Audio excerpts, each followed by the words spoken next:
adik ipar tiba-tiba datang ke rumah, menuntut untuk membawa ibu mertua yang lumpuh dan memaksaku menandatangani surat pelepasan hak waris. Aku pura-pura menyekat air mata sambil menandatanganinya, tapi akhir cerita setelahnya membuat seluruh keluarga terpukul. Begitu pintuku buka, adik iparku sudah meletakkan setumpuk kertas tebal di atas meja. Ia lalu menoleh ke arah ibu mertua yang terbaring tak berdaya di ranjang dekat jendela dengan tatapan dingin, seolah melihat barang lama yang sudah lama tidak dibereskan. Mbak, tanda tangan saja. Setelah itu, kami akan bawa ibu pulang. Aku masih ingat betul, saat itu hampir pukul 10.00 pagi. Sinar matahari bulan Juni menembus gorden tipis bermotif bunga yang warnanya sudah pudar, jatuh tepat di atas tangan keriput ibu. Tangan itu sudah terbaring diam selama hampir 3 tahun sejak beliau terkena stroke. Hanya jari telunjuknya yang sesekali bergerak pelan setiap kali ada yang menyinggung soal uang di rumah ini. Kuletakkan mangkuk bubur di tepi ranjang, lalu melirik tumpukan kertas itu. Di bagian paling atas, tertera sebuah surat pernyataan pelepasan semua hak dan warisan yang berkaitan dengan ibu mertua, termasuk rumah yang kami tinggali ini dan sebidang tanah di kampung. Adik iparku, Rina, menarik kursi dan duduk, menyilangkan kakinya. Suaranya terdengar lembut namun menusuk dingin. Mbak sudah merawat ibu bertahun-tahun, kami tahu itu. Tapi sekarang, aku berencana membawa ibu ke kota untuk pengobatan yang lebih baik. Biar ada surat-surat yang jelas, supaya nanti tidak ada masalah. Mendengarnya, aku hanya bisa tersenyum dalam hati. 3 tahun lamanya ibu terbaring. Setiap hari aku yang membersihkan badannya, mengganti popoknya, memijat tangan dan kakinya. Tengah malam, mendengar gumamannya saja sudah membuatku terbangun seperti per. Dulu, saat ibu baru jatuh sakit, Rina mungkin hanya datang menjenguk tidak lebih dari 3 kali. Setiap kali datang, ia hanya membawa beberapa kaleng susu, berdiri di ambang pintu, dan bertanya basa-basi. Wangi lipstik merahnya bahkan lebih menyengat daripada bau minyak kayu putih di kamar ibu. Sekarang, tiba-tiba ia datang menuntut untuk membawa ibu pergi, tepat di saat tanah di kampung akan mendapat ganti rugi pembebasan lahan. Aku menarik kursi dan duduk di hadapannya, menuangkan segelas air dan meletakkannya di depan Rina. Ini masalah besar, tapi Mas Doni tidak ikut? Rina tersenyum sinis. Dia sedang ada proyek di Karawang, belum bisa pulang. Aku yang mewakilinya. Aku mengangguk pelan. Di teras, kipas angin tua berputar sambil mengeluarkan bunyi berderit seolah akan lepas. Kucing belang yang tidur di bawah meja mengangkat kepalanya sejenak, lalu kembali tidur. Suasana begitu hening hingga aku bisa mendengar napas ibu yang berat di belakangku. Aku mengambil surat itu dan membacanya perlahan. Semakin kubaca, semakin terasa lihai susunan kalimatnya. Begitu lihai hingga jika orang luar yang membacanya, mereka pasti akan menganggapku menantu serakah, yang menahan ibu mertuanya demi harta warisan. Di dalam surat itu tertulis jelas bahwa keluarga Doni secara sukarela akan bertanggung jawab merawat Ibu Lastri hingga akhir hayatnya. Sebagai gantinya, aku setuju untuk tidak menuntut hak apapun setelah beliau meninggal. Semua keputusan mengenai aset akan menjadi wewenang penuh putra bungsunya. Kuletakkan surat itu kembali. Persiapanmu matang sekali, Rin. Zaman sekarang, semuanya harus jelas, Mbak, sahut Rina enteng, lalu mengeluarkan sebuah pulpen dari tasnya. Melihat pulpen itu, aku tiba-tiba teringat hari-hari saat ibu mertuaku masih sehat. Dulu, beliau berjualan soto ayam di pasar. Setiap kali melihatku pulang kerja terlambat, beliau selalu menyisakan semangkuk kuah soto hangat di panci kecil. Suatu kali aku bertanya, "Kenapa ibu sayang sekali padaku?"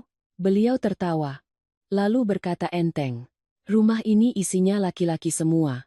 Ceroboh. Punya menantu perempuan yang pengertian itu sudah rezeki." Dulu aku belum mengerti betapa beratnya makna kalimat itu. Baru setelah beliau jatuh sakit, aku memahaminya. Suamiku meninggal lebih dulu karena kecelakaan motor saat putri kami baru kelas 6 SD. Setelah pemakamannya, orang-orang menatapku dengan iba bercampur penasaran, seolah menunggu kapan aku akan membawa anakku pergi. Hanya ibu mertuaku yang tetap memberikan kunci rumah ini padaku seperti biasa, Setiap pagi beliau akan menelepon, "Citra, sudah sarapan, Nak?" Aku bertahan di rumah ini karena pertanyaan itu. Lalu, beliau jatuh sakit. Dan rumah yang tadinya ramai ini berubah menjadi tempat yang hanya dihuni oleh kami berdua, ditemani bau antiseptik sepanjang tahun. Aku menatap Rina. Ia masih secantik saat pertama kali menjadi menantu, rambutnya bergelombang lembut, kuku-kukunya dicat warna coklat muda, lehernya dihiasi kalung emas tipis yang berkilauan. Tipe wanita yang pandai merawat diri, membuat orang lain berpikir hidupnya pasti sangat ringan.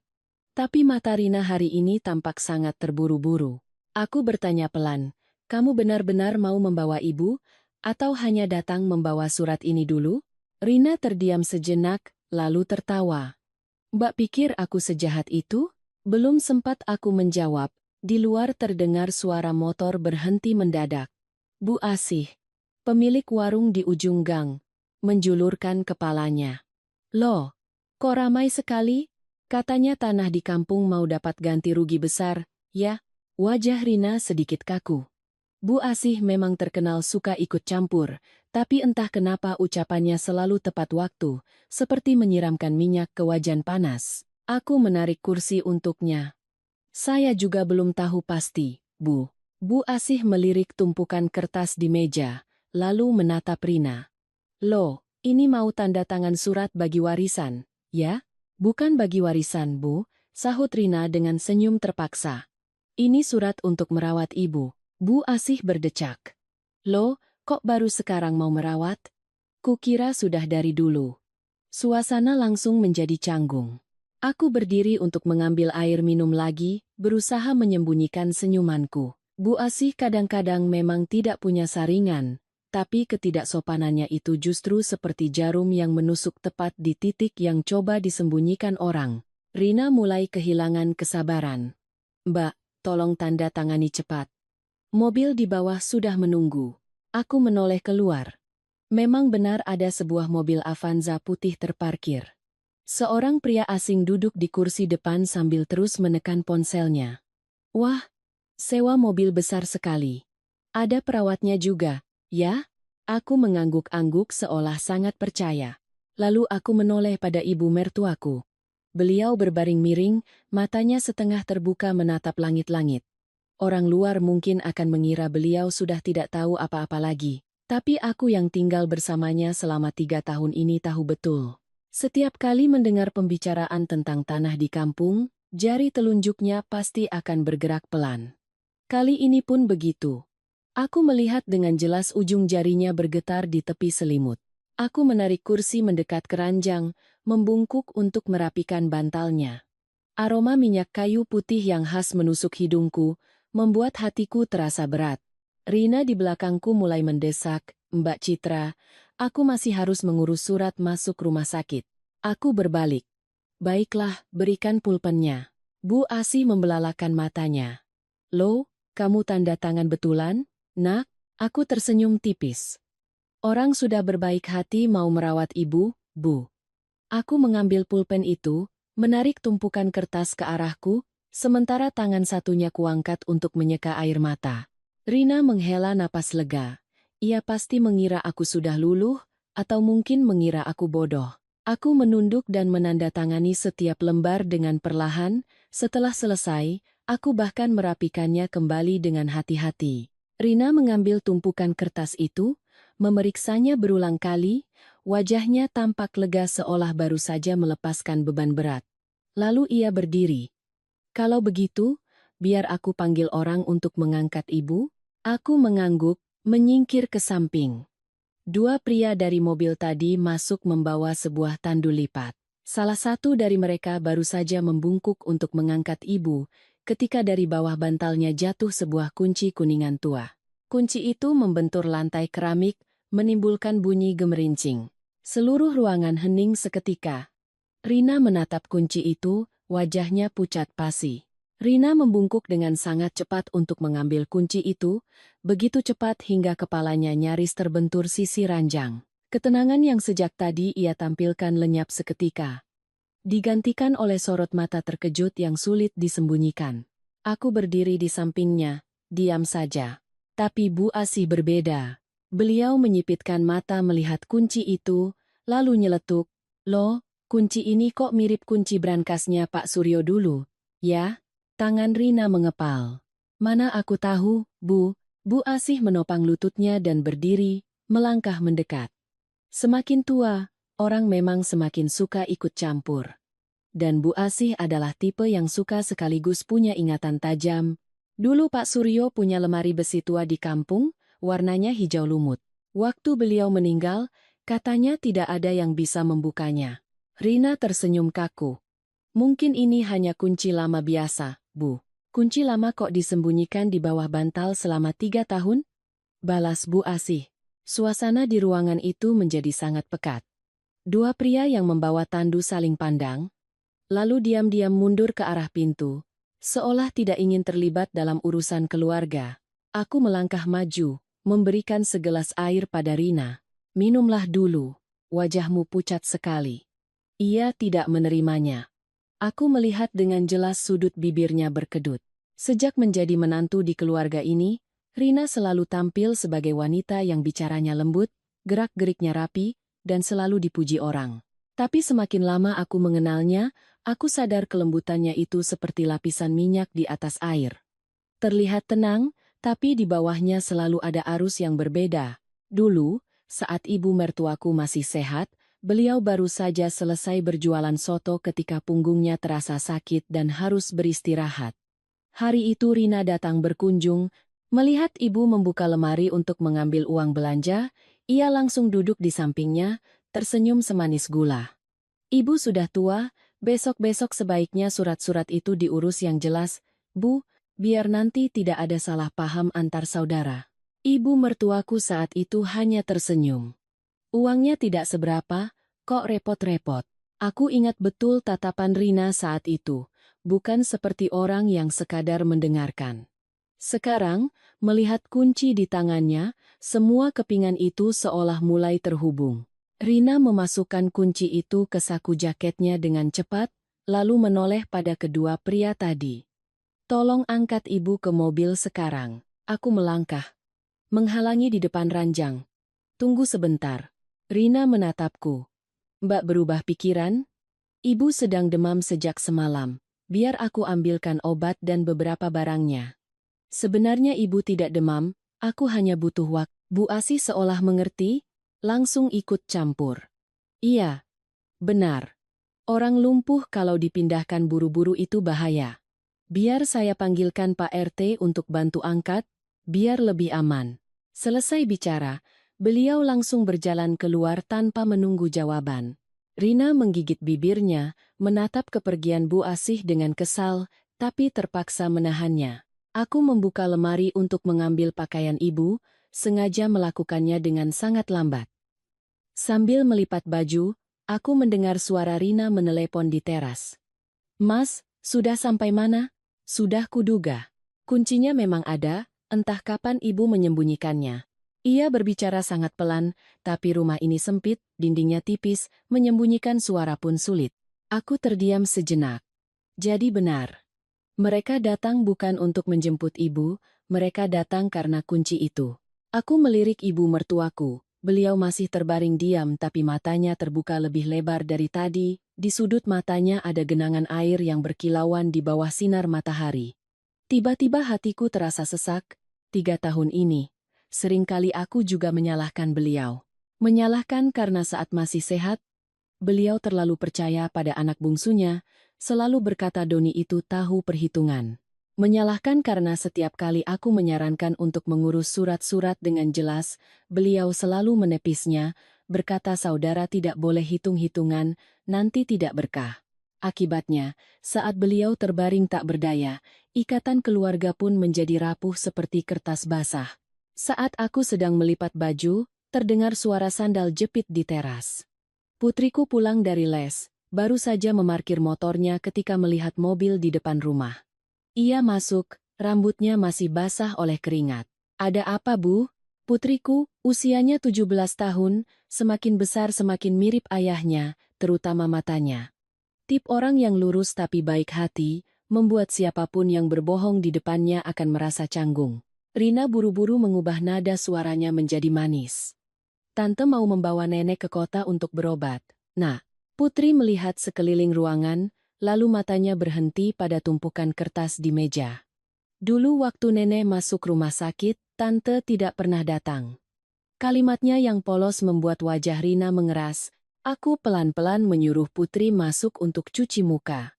Tapi anak itu tetap diam.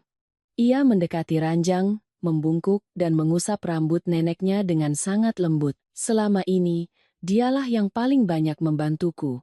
Setiap malam saat aku kelelahan dan tertidur, ia yang bangun untuk mengganti popok neneknya, dan paginya tetap berangkat sekolah seperti biasa.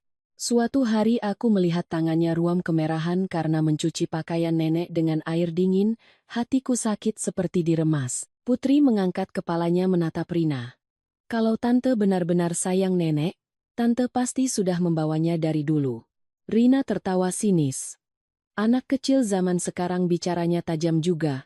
Ya, karena aku tumbuh dewasa di rumah ini. Suasana menjadi tegang hingga suara kipas angin di langit-langit terdengar nyaring. Aku takut anakku bicara lebih jauh dan dianggap kurang ajar, jadi aku menariknya ke belakangku. Masuk ke kamar, belajar sana. Putri menatapku sejenak, lalu berbalik pergi. Tapi sebelum masuk kamar, ia masih sempat berpesan. Ibu, hati-hati dengan suratnya. Rina langsung membuang muka. Aku tahu ia sedang gelisah. Sekitar setengah jam kemudian, di luar terdengar lagi suara motor berhenti mendadak. Seorang pria jangkung dan kurus turun. Kemejanya kusut karena terlalu lama duduk di motor. Begitu melihatnya, Rina seolah melepaskan beban. Itu adalah Doni, adik iparku. Ia melihat ke dalam rumah, matanya melirik cepat ke tumpukan kertas, lalu berhenti padaku. Sudah Mbak tanda tangani? Aku mengangguk. Doni menghela napas panjang, seperti orang yang baru saja lolos dari bahaya. Dulu Doni orangnya baik. Saat masih belajar di bengkel AC, setiap bulan jika kekurangan uang, ia pasti datang ke rumah meminta beberapa ratus ribu pada ibunya. Ibunya, karena sayang pada anak bungsu, sering diam-diam memberinya tambahan. Setelah usahanya mulai maju, Doni berubah. Bukan menjadi jahat, hanya saja setiap kali pulang, ia lebih banyak bicara soal uang daripada soal keluarga. Tahun pertama ibu sakit, Doni masih rajin datang. Tahun kedua mulai jarang karena alasan proyek. Tahun ketiga hampir tidak pernah. Hanya menelepon.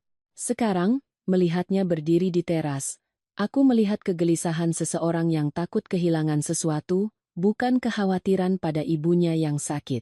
Doni mendekati ranjang. Ibu sehat, Mbak? Belum sempat aku menjawab. Bu Asih masuk dari gerbang bersama Pak RT. Di tangannya ada sekantong jambu biji. Loh, Doni sudah pulang? Baguslah. Ibu baru saja mau tanya, kapan mau ke kampung membuka berangkasnya Pak Suryo? Wajah Doni membeku. Ia melirik cepat ke arah Rina. Lalu tertawa kaku. Berangkas apa, Bu? Ya ampun, berangkas yang dulu dikunci rapat sama ayahmu itu. Loh. Waktu acara selamatan, Ibu pernah dengar beliau bilang di dalamnya ada surat tanah atau apalah. Aku melihat tenggorokan Doni bergerak menelan ludah. Tepat saat itu, ibu mertuaku tiba-tiba mengeluarkan suara gumaman pelan. Seluruh ruangan langsung menoleh. 3 tahun ini, jarang sekali beliau memberikan reaksi sejelas ini. Aku membungkuk mendekatinya. Ibu mau bilang apa? Jari telunjuknya yang gemetar terangkat dari tepi selimut, lalu menunjuk lurus ke arah saku jaket Rina. Wajah Rina pucat pasi. Doni terpaku. Bu Asih membelalakan matanya hingga nyaris menjatuhkan kantong jambunya. Dan aku, untuk pertama kalinya setelah berbulan-bulan, mendengar dengan jelas suara ibuku keluar dengan napas yang terputus-putus dari tenggorokannya. Jangan, kata jangan yang keluar dari tenggorokan ibu begitu lemah, hingga nyaris hilang ditelan suara kipas angin. Tapi seisi ruangan tetap terpaku seolah baru saja mendengar ledakan. 3 tahun lamanya beliau tidak pernah bisa mengucapkan satu kata pun sejelas itu. Aku membungkuk lebih dekat, jantungku berdebar kencang. Ibu, coba katakan lagi. Bibir beliau bergetar, Napasnya tersengal-sengal, matanya yang cekung menatap tajam ke arah saku jaket Rina, lalu terpejam seolah baru saja mengerahkan seluruh tenaganya. Doni melangkah cepat. Mungkin ibu sedang mengigau saja, Mbak. Ucapannya terdengar sumbang. Tangannya yang diletakkan di sisi ranjang menonjolkan urat-urat karena terkepal. Bu Asih di sampingnya berdecak. Orang lumpuh itu kalau dengar soal uang, langsung segar. Loh, kalimat yang terdengar asal itu membuat wajah Rina mengeras. Adik iparku itu langsung menaikkan resleting jaketnya, lalu menoleh pada dua pria di luar pintu. Cepat, bawa ibu ke mobil dulu. Aku kembali berdiri menghalangi di depan ranjang. Tunggu sebentar. Rina mulai kehilangan ketenangannya. Mbak mau apa lagi? Aku ingin tahu kunci itu untuk membuka apa. Hanya kunci lama biasa. Kalau begitu, berikan padaku biar kulihat. Ini barang milik ibu, sekarang aku yang pegang. Suasana di dalam rumah kecil itu memanas, meskipun kipas angin terus berputar di atas kepala. Di luar gang, suara tukang roti lewat terdengar samar lalu menghilang. Doni menarik kursi dan duduk. Mencoba merendahkan suaranya. Mbak Citra, kami tidak bermaksud merebut apapun. Ibu sudah lama sakit. Sekarang aku hanya ingin membawanya ke kota agar lebih mudah dirawat. Aku menatap lurus ke wajahnya. Kalau memang mau merawat ibu, seharusnya dari 3 tahun yang lalu. Doni terdiam. Keheningan itu mengingatkanku saat suamiku masih hidup. Mereka berdua sangat akrab. Pernah sekali Doni mengalami kecelakaan dan merusak motor orang. Suamiku diam-diam menggadaikan cincin kawinnya untuk membantu adiknya. Malam itu aku tahu dan marah sampai tidak mau makan. Suamiku hanya tersenyum lembut, dia masih muda. Kata-kata itu seolah terus melekat padanya hingga ia tiada. Setelah pemakamannya, Doni bersimpu di depan foto kakaknya, berjanji akan menggantikannya merawat ibu dan keponakannya. Dulu aku benar-benar percaya. Sekarang, menatap pria di hadapanku, aku sadar janji terkadang seperti asap dupa, terlihat indah saat membubung, tapi lenyap dengan cepat. Rina tiba-tiba berdiri. Aku bicara terus terang saja biar gampang. Tanah di kampung sebentar lagi akan digusur, kita belum tahu berapa ganti ruginya. Ibu yang namanya tertera di sertifikat. Kalau nanti ada sengketa, kan jadi repot. Bu Asih melipat tangannya di dada dan berdecak keras. Oh, jadi dari tadi muter-muter itu intinya ini. Wajah Doni mengeras. Bu Asih, ini urusan keluarga saya. Iya, urusan keluargamu. Tapi sampai membawa satu mobil penuh untuk menculik ibumu sendiri di siang bolong begini? Aku nyaris tertawa. Bu Asih memang suka ikut campur, tapi terkadang mulutnya yang blak-blakan itu membuat orang tidak bisa melanjutkan sandiwaranya. Rina menarik napas dalam-dalam, mencoba menahan diri. Aku tidak mau berdebat. Mbak sudah tanda tangan, jadi kami akan membawa ibu pergi. Aku menarik tumpukan kertas itu lagi, membukanya perlahan. Aku memang sudah tanda tangan, tapi aku belum menyerahkan surat ini padamu. Rina tertegun. Dari tadi aku tidak bilang setelah ditandatangani, kamu boleh langsung membawanya. Aku melipat kertas-kertas itu, memasukkannya ke laci meja, dan menguncinya. Klik, di teras, Pak RT yang sejak tadi hanya diam bersandar sambil minum teh, ikut tertawa kecil.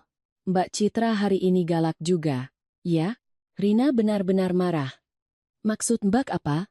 Maksudku, aku ingin tahu apa yang ibu inginkan. Orang yang sudah 3 tahun terbaring begitu tahu apa lagi? Begitu kalimat itu terlontar, seisi ruangan hening. Bahkan Doni pun menoleh pada istrinya. Aku melihat dengan jelas mata ibu mertuaku terbuka lebih lebar. Jari-jarinya mencengkeram tepi selimut, tiba-tiba hatiku terasa dingin. Orang boleh miskin, boleh serakah, boleh perhitungan, tapi mengatakan hal seperti itu tentang ibunya sendiri di hadapannya, itu sangat menyakitkan. Putri keluar dari kamarnya tepat pada saat itu.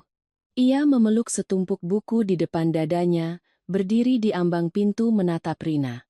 Nenekku masih bisa mendengar. Rina berbalik tajam. Orang dewasa sedang bicara, anak kecil jangan ikut campur. Putri tidak membantah. Ia hanya berjalan ke samping ranjang dan menyeka sudut bibir neneknya dengan sangat lembut. Caranya merawat neneknya membuat siapapun yang melihat akan merasa terharu. Ada hal-hal yang tidak perlu diucapkan. Siapa yang tulus? Rumah ini tahu. Doni menghela napas, menarik istrinya untuk duduk kembali. Sudah, kamu tenang dulu. Lalu ia menoleh padaku. Mbak Citra, aku jujur saja. Proyekku belakangan ini banyak utang. Aku dikejar-kejar terus. Aku berencana menggunakan uang ganti rugi tanah di kampung untuk menutupi utang dulu. Untuk pertama kalinya sejak masuk ke rumah ini, ia berkata jujur. Aku menatap wajah lesu Doni, baru sadar matanya merah dan cekung karena kurang tidur berhari-hari. Rina menunduk diam. Tiba-tiba aku sedikit mengerti. Mereka tidak sepenuhnya jahat, mereka sedang terdesak. Tapi mengerti bukan berarti menerima. Aku menarik kursi dan duduk di hadapannya. Utang itu urusanmu, tapi ibu tetaplah ibu. Doni meremas kedua tangannya. Aku tahu, Mbak. Tapi sekarang mereka menagih terus. Beberapa bulan ini Rina bahkan sudah menjual emas kawinnya. Mendengar itu, Bu Asih mendengus. Jual emas tapi masih bisa sewa mobil. Rina menoleh. Tolong ibu jangan bicara lagi. Bisa? Iya. Iya. Saya kan sudah tua. Jadi kalau melihat orang itu suka lebih teliti. Suasana tegang seperti senar yang ditarik. Tepat pada saat itu, dari gerbang terdengar panggilan keras, Ibu Lastri, ada surat dari kelurahan. Seorang petugas muda datang dengan motor, tangannya membawa sebuah amplop coklat. Doni langsung berdiri, begitu cepat hingga kursinya terdorong. Ia berlari keluar dan menerima surat itu lebih dulu dariku. Aku melihatnya dan hanya bisa tersenyum dalam hati. Dulu, surat tagihan listrik saja tidak pernah membuatnya seantusias ini. Petugas itu melihat sekeliling. Wah, ramai sekali, ya. Lalu matanya tertuju pada ibu mertuaku di ranjang. Syukurlah. Kemarin dari kelurahan mencari-cari keluarga untuk melengkapi surat pernyataan kepemilikan tanah. Doni mencengkeram amplop itu. Biar saya yang urus. Petugas itu sedikit ragu. Maaf, tapi Ibu Lastri masih sadar, tidak. Soalnya berkas ini butuh cap jempol dari pemilik langsung. Begitu kalimat itu selesai, Rina menoleh cepat pada suaminya. Aku melihat dengan jelas wajah Doni memucat. Ia tersenyum kaku. Ibu saya sudah tidak tahu apa-apa lagi. Kalau begitu, harus ada surat keterangan tidak cakap hukum dari pengadilan baru bisa diwakilkan. Aku duduk diam, tapi di dalam kepalaku ada sesuatu yang baru saja menyala. Pantas saja mereka terburu-buru. Jika ibu masih dinyatakan sadar, urusannya tidak akan semudah yang mereka rencanakan. Petugas itu masih sibuk membuka mapnya ketika Bu Asih langsung bertanya. Loh, jadi orang lumpuh masih punya hak, Pak? Betul sekali, Bu. Kecuali sudah ada putusan pengadilan yang menyatakan kehilangan kecakapan hukum. Rina duduk terpaku. Aku meliriknya, untuk pertama kalinya aku melihat seseorang yang begitu lama mempertahankan citra anggunnya tidak bisa menyembunyikan kepanikan di matanya. Petugas itu menyodorkan pulpen. Atau coba saja ibu tanda tangan? Doni langsung menghalangi. Tidak usah, ibu saya sedang lelah. Tapi tepat pada saat itu, tangan ibu mertuaku tiba-tiba bergerak, sangat pelan, sangat sulit. Jari-jarinya yang gemetar di atas selimut seolah sedang mencari sesuatu, lalu tiba-tiba, ia menggenggam pergelangan tanganku dengan erat. Tangan ibu mertuaku dingin dan kurus seperti ranting kering. Tapi saat mencengkeram pergelangan tanganku, kekuatannya cukup untuk membuatku terkejut. Seluruh ruangan seolah menahan napas. Petugas kelurahan yang memegang pulpen pun berhenti di tengah jalan. Doni berdiri di samping ranjang, matanya terbelalak. Sementara Rina menatap tajam ke tangan ibu, seolah melihat sesuatu yang mustahil. 3 tahun. 3 tahun lamanya beliau hanya terbaring diam seperti bayangan. Sekarang, tiba-tiba beliau menggenggam tanganku di depan semua orang. Aku membungkuk lebih dekat.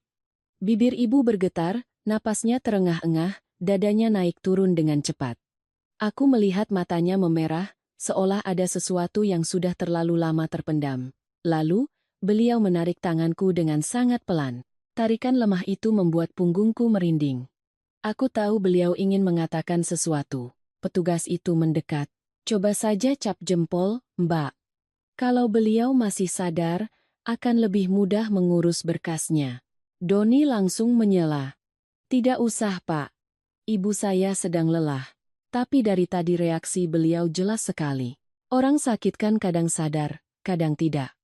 Doni berbicara begitu cepat hingga kehabisan napas. Aku menoleh pada adik iparku. Sejak surat dari kelurahan datang, dahinya berkeringat meskipun kipas angin mengarah langsung padanya. Tiba-tiba aku teringat masa kecilnya. Setiap kali berbuat salah, Doni selalu menyeka keringatnya seperti itu. Dulu waktu SMA, ia pernah diam-diam mengambil uang SPP dari ibunya untuk membeli motor modifikasi. Saat ketahuan, ia duduk menunduk di teras, keringatnya menetes meskipun cuaca sedang hujan dingin. Ibu mertuaku saat itu tidak memukulnya, hanya berkata satu kalimat, "Miskin harta tidak apa-apa, asal jangan miskin hati." Doni menangis. Aku pernah berpikir, orang yang bisa menangis karena malu tidak akan menjadi seburuk ini. Tapi hidup ini tidak lurus seperti jalan tol. Banyak orang berjalan, lalu tanpa sadar mereka sudah berbelok.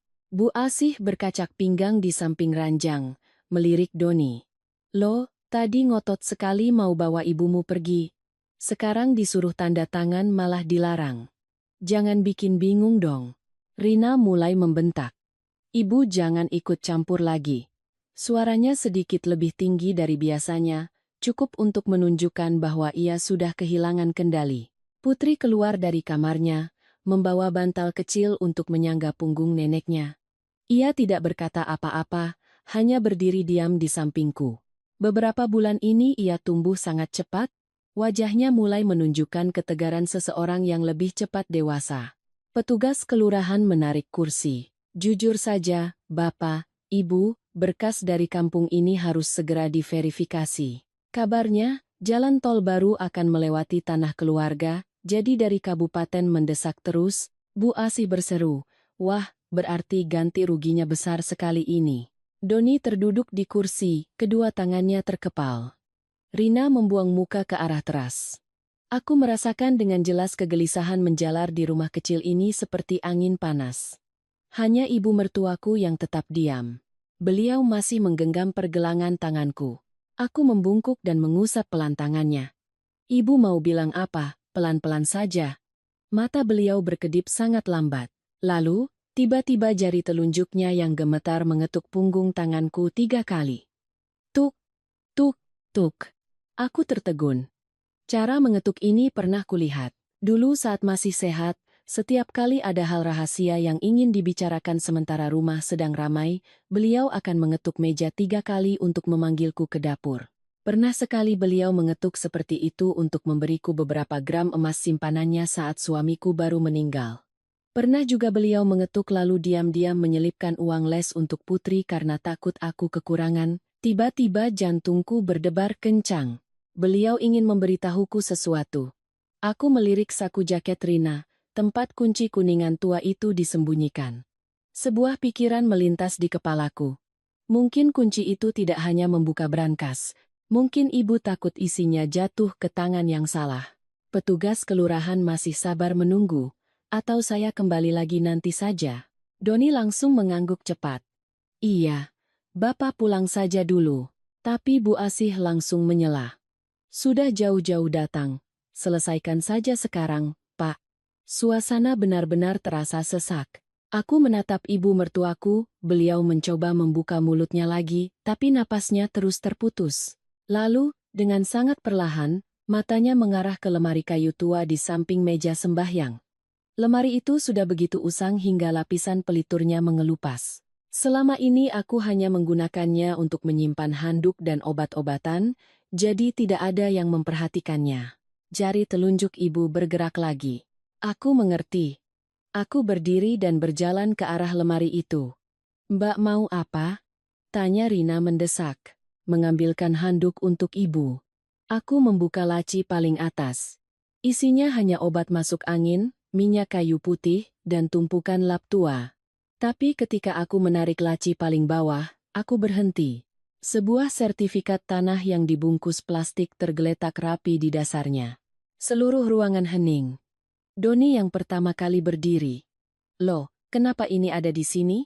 Aku mengambil sertifikat itu, debu menempel di tanganku. Ini adalah sertifikat tanah rumah di kampung. Sejak ibu jatuh sakit, semua orang mengira beliau menyimpannya di bank atau menitipkannya pada seseorang. Tidak ada yang menyangka beliau menyembunyikannya di dalam lemari obat tua yang tidak pernah disentuh siapapun. Mata Bu Asih terbelalak. Ibu ini hebat juga. Ya. Rina berjalan cepat mendekat. Berikan padaku. Aku mundur selangkah. Untuk apa?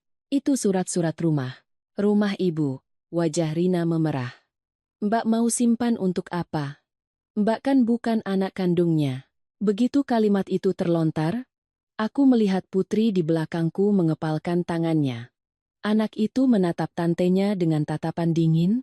Aku sendiri tiba-tiba merasa lelah, sangat lelah karena ini bukan pertama kalinya aku mendengar kalimat itu. Dulu saat suamiku baru meninggal, beberapa kerabat juga pernah menyindir seperti itu. Seolah aku bertahan merawat ibu karena mengincar rumah ini. Tapi ada malam-malam di musim hujan, sendirian mengganti popok jam 2 pagi, mendengar suara air menetes di lantai yang dingin, aku bertanya pada diri sendiri, jika benar karena uang, siapa yang cukup sabar untuk hidup seperti ini selama 3 tahun? Uang bisa membeli obat, tapi tidak bisa membeli malam-malam tanpa tidur. Doni menarik pelan tangan istrinya. Rin, sudah cukup. Rina berbalik tajam. Aku salah di mana? Lihat saja. Surat-suratnya semua ada di rumah ini. Rumah ini kan rumah ibu. Nanti bagaimana? Mas mau tidak dapat apa-apa? Suaranya pecah, penuh dengan tekanan. Aku melihatnya dan tiba-tiba mengerti satu hal lagi. Mungkin utang memang sudah mendorong mereka ke jalan buntu. Orang normal tidak akan datang berebut surat-surat di depan ibu mereka yang sedang lumpuh. Di teras, tiba-tiba terdengar suara klakson mobil terus-menerus. Dua pria yang tadi datang bersama mereka mulai gelisah. Salah satu dari mereka menjulurkan kepala, "Mas, Mbak, dari kantor telepon terus?" Nih, seluruh ruangan terdiam. Aku menoleh. "Kantor apa?" Pria itu keceplosan. Lalu terkejut sendiri, melirik Doni dan langsung diam. Tapi sudah terlambat. Aku menatap lurus pada adik iparku. "Kamu sudah berencana menjual tanahnya, kan?" Doni tidak menjawab. Rina menggigit bibirnya dan membuang muka. Tepat pada saat itu, ibu mertuaku tiba-tiba batuk dengan sangat keras. Seluruh tubuhnya bergetar seolah mencoba bangkit dari ranjang yang telah mengurungnya selama 3 tahun. Lalu, dengan sisa tenaganya, beliau mengangkat tangannya yang gemetar dan menunjuk lurus ke arah sertifikat di tanganku. Jari telunjuk ibu mertuaku bergetar begitu hebat hingga sertifikat tanah di tanganku ikut bergetar. Seluruh ruangan hening seketika. Suara klakson mobil di luar masih terus berbunyi, tapi di dalam rumah kecil ini, semua orang seolah terpaku oleh tangan keriput itu. Aku membungkuk mendekati ibu. "Ibu mau aku yang pegang?" Mata beliau berkedip sangat lambat. Satu kedipan mata, tapi cukup membuat tenggorokanku tercekat. 3 tahun lamanya, ini pertama kalinya aku merasa beliau sedang berjuang untuk hidup, untuk mempertahankan sesuatu. Doni melangkah lebih dekat. "Mbak, berikan sertifikatnya padaku." Aku mundur selangkah. "Untuk apa? Itu surat tanah ibu." "Benar. Dan sekarang ibu sedang menunjuknya." Suaraku tidak keras, tapi cukup membuat Doni berhenti. Rina menarik suaminya ke samping, merendahkan suaranya tapi semua orang masih bisa mendengarnya. "Kalau hari ini kita tidak dapat surat itu, kita bisa mati." Begitu kalimat itu keluar, Bu Asih mendengus panjang. "Oh, jadi sudah separah itu, ya?" Rina menoleh, matanya merah karena marah. "Tolong ibu jangan ikut campur lagi, bisa?" "Iya, iya. Saya kan sudah tua, jadi suka nonton sinetron gratis." Aku hampir tertawa meskipun hatiku tegang seperti senar. Cara bicara Bu Asih yang santai terkadang membuat orang marah sekaligus tidak bisa membantah. Petugas kelurahan yang duduk di tengah ruangan mulai merasa canggung. "Mungkin sebaiknya saya pulang dulu, nanti saya kembali lagi." "Tunggu, Pak." Aku menahannya. Lalu aku menoleh pada Doni. "Jawab jujur. Apa kamu sudah berjanji menjual tanah ini pada seseorang? Doni diam. Diam begitu lama hingga suara kipas angin tua di atas kepala terdengar sangat jelas. Aku menatap adik iparku. Wajahnya lebih lesu dari awal tahun, dagunya ditumbuhi janggut tipis, matanya cekung karena kurang tidur. Jika tidak tahu ceritanya, orang luar mungkin akan mengira ia baru saja sembuh dari sakit parah. Mungkin utang benar-benar telah mencekiknya. Akhirnya, Doni terduduk lemas di kursi, kedua tangannya menutupi wajah. Aku sudah terlanjur tanda tangan surat perjanjian. Rina menoleh tajam pada suaminya. Mas, sekarang disembunyikan juga percuma. Ruangan itu terasa semakin berat. Doni mengangkat kepalanya menatapku, suaranya serak. Bulan lalu aku ikut investasi gudang material dengan teman. Awalnya kukira akan untung, ternyata partnerku membawa kabur semua barang. Aku pinjam uang dari luar untuk menutupi, sekarang mereka menagih setiap hari. Mendengar itu, Bu Asih menggelengkan kepalanya. Ya ampun, kalau sudah kena pinjaman online itu seperti ditarik setan. Doni tersenyum getir. Aku tahu, Bu. Tapi waktu itu aku pikir bisa membayarnya kembali. Aku diam menatap adik iparku. Ada orang yang berbuat salah bukan karena jahat, tapi karena saat terdesak, mereka mulai percaya pada jalan pintas. Doni pernah menjadi adik yang paling baik di rumah ini. Dulu waktu kecil, saat ada acara makan-makan, ia selalu menyisakan minuman soda untuk kakaknya. Setiap kali ibunya sakit punggung, dialah yang paling lama memijat. Hanya saja, setelah dewasa, hidup terus menekannya sedikit demi sedikit. Cicilan rumah, biaya proyek, gengsi sebagai laki-laki, tekanan untuk menjadi lebih sukses dari orang lain. Semua itu seperti tali yang perlahan melilit lehernya. Sampai saat ia sadar ia sedang tercekik, ia sudah melangkah terlalu jauh. Rina duduk di samping suaminya, matanya merah. Aku juga tidak mau begini, Mbak. Itu pertama kalinya ia memanggilku dengan nada yang benar-benar lembut. Tapi beberapa bulan ini kami hidup seperti buronan. Pernah jam 3 pagi ada orang datang menggedor pintu dan memaki-maki. Aku takut sampai tidak berani membiarkan anakku bermain di luar. Aku menatapnya. Untuk pertama kalinya aku melihat lipstik di bibir Rina sedikit luntur di sudutnya. Seorang yang sangat teliti sepertinya sampai tidak memperhatikan penampilan, berarti ia benar-benar sedang kacau. Putri di belakangku bertanya pelan. Tante utang berapa? Doni menunduk. Lebih dari 2 miliar. Bu Asih nyaris menjatuhkan jambu yang sedang dikupasnya. Ya Tuhan. 2 miliar, bukan 2 juta. Di teras, dua pria yang tadi datang mulai gelisah, berjalan mondar-mandir. Salah satu dari mereka terus melihat jam. Aku sadar mereka sama sekali tidak terlihat seperti perawat atau orang yang akan merawat orang sakit. Tangan mereka penuh tato, dan tatapan mereka terus menyapu sekeliling rumah seolah takut ada yang kabur. Aku menoleh pada Doni. Dua orang di luar itu siapa? Doni tidak menjawab. Rina meremas ujung bajunya. Mereka ikut untuk memastikan kami sampai di kampung tepat waktu, atau untuk menjaga agar kami tidak kabur? Keduanya diam. Punggungku terasa dingin. Ternyata masalahnya lebih rumit dari yang kukira. Bu Asih bergumam. Berurusan dengan mereka ini repot. Tepat pada saat itu, seorang pria dari luar melangkah masuk. Usianya sekitar 40 tahun, lehernya dihiasi kalung emas besar, bau rokoknya sangat menyengat. Sudah selesai, Mas Doni? Ia bertanya sambil melirik sekeliling, matanya berhenti lebih lama pada sertifikat di tanganku. Doni berdiri. Tunggu sebentar, Bang. Tunggu apa lagi? Pihak sana sudah menelepon terus. Lalu pria itu menatap lurus padaku. Anda kakak iparnya? Kalau sudah tanda tangan, serahkan barangnya. Mendengarnya, darahku langsung naik ke kepala. Tapi sebelum aku sempat bicara, Bu Asih sudah berkacak pinggang, berdiri di depan pria itu. Loh, siapa yang mengizinkan Anda masuk rumah orang seenaknya?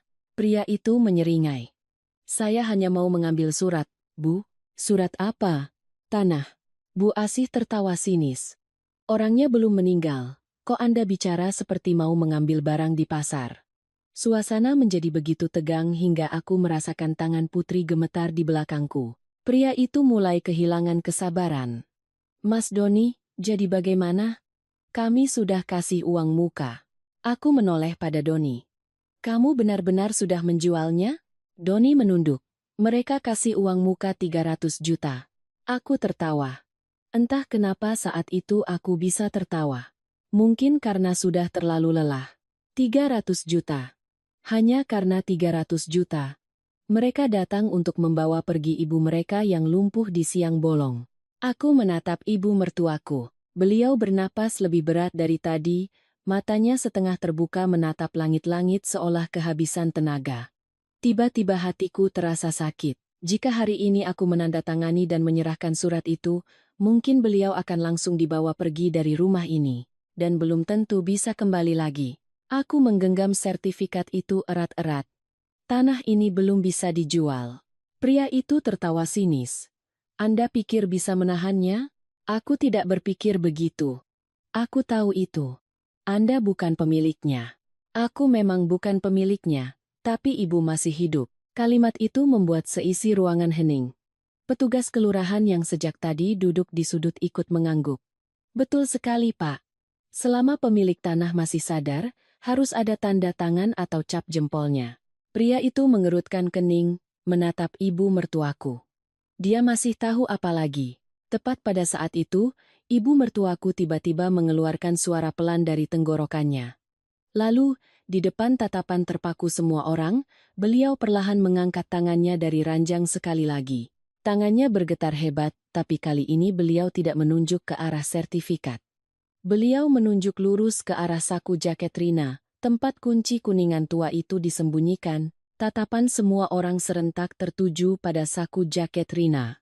Adik iparku itu terpaku di tempatnya seolah kakinya dipaku ke lantai, satu tangannya tanpa sadar memegangi sakunya erat-erat, wajahnya pucat pasi di bawah sinar matahari yang masuk dari jendela. Pria berkalung emas itu menyipitkan mata. Ada apa di dalam situ? Rina menggeleng cepat. Tidak ada apa-apa. Bu Asih tertawa sinis. Tidak ada apa-apa kok, dari tadi ibumu menunjuknya seperti menangkap maling ayam. Doni mendekati istrinya, suaranya merendah. Keluarkan kuncinya, Rin. Tapi Mas, keluarkan. Rina mencengkeram erat sakunya. Aku berdiri di samping ranjang. Jantungku berdebar kencang. Ibu mertuaku masih berusaha mengangkat tangannya meskipun lengannya bergetar hebat. Seumur hidupku, aku belum pernah melihat tatapan matanya setajam ini. Bukan marah, tapi takut. Seseorang yang sudah terbaring lumpuh selama 3 tahun masih berjuang untuk mempertahankan sesuatu, itu artinya masalah ini sangat besar. Di luar, tiba-tiba terdengar suara guntur menggelegar. Langit bulan Juni berubah, secepat membalikkan telapak tangan. Tadi pagi cerah, sekarang awan hitam sudah menggantung di ujung gang. Suasana di dalam rumah semakin sesak. Doni benar-benar kehilangan kesabaran. Rina. Suaranya meninggi. Barulah Rina dengan enggan membuka resleting sakunya, mengeluarkan kunci kuningan tua itu dan meletakkannya di meja. Kunci itu sudah usang, warnanya kusam, tidak ada yang istimewa kecuali seutas benang merah pudar yang terikat di ujungnya. Begitu melihat benang itu, aku tertegun. Dulu, ibu mertuaku punya kebiasaan mengikatkan benang merah pada barang-barang penting miliknya. Kotak perhiasan kawinnya, kunci laci uang hasil jualan soto, bahkan kotak tempat menyimpan akta kelahiran anak-anaknya pun diikat benang merah.